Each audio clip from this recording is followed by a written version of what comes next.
Hello guys, today's episode shall cover a short evaluation of characters from the Pinky and the Brain that was first aired in 1995.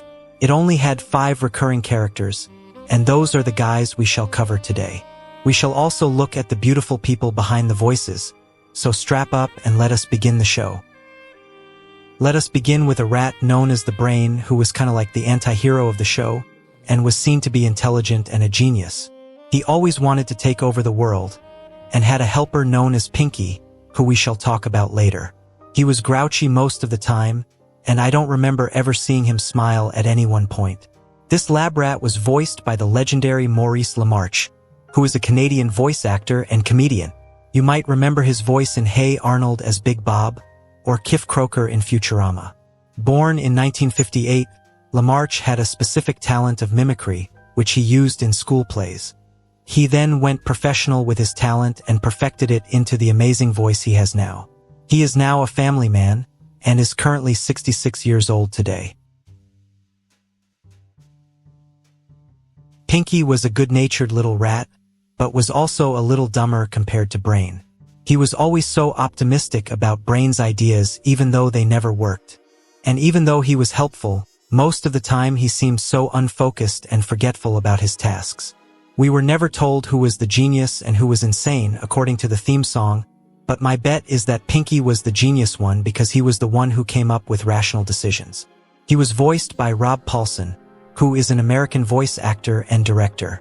Rob has been active for quite a long time and has voiced so many characters in his prime years, but I mostly recognize his iconic voice in the Looney Tunes as Mac. He currently lives in California and is 68 years old. Julia initially appeared as the arch-enemy of Brain, as she never liked how cruel his methods and techniques were. Her personality was ever-changing in the whole show. Sometimes she came out with a heart of gold, and most of the times as a nuisance to Brain and his ideas. She was actually married to Brain, but later left him to become a strong, independent lady. She was voiced by the evergreen Maria Bamford, who is an American actress and comedian. For those that watched CatDog, she voiced Shriek in that show, and has been in many different shows such as American Dad, BoJack Horseman, Stuart Little, and many, many more. Successful and beautiful, she currently is 54 years old. Baloney was kind of like a dinosaur creature who was a happy and huggable doll that could also sing.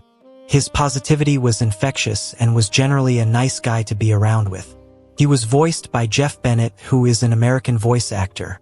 Jeff has done everything in Cartoon Network. I mean everything. Johnny Bravo, Dexter's Laboratory, The Powerpuff Girls, The Land Before Time, Penguins of Madagascar, Gargoyles, Lilo, and Stitch. I can't even exhaust his talent in this video.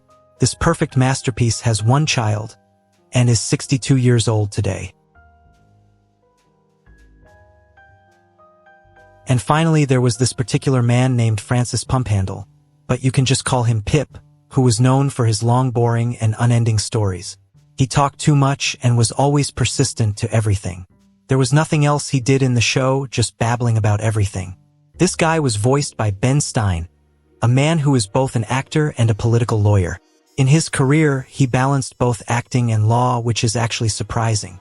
But right now, he is focusing on political and economic issues, and is 79 years old. Thank you for watching this mini episode, and I hope you enjoyed it.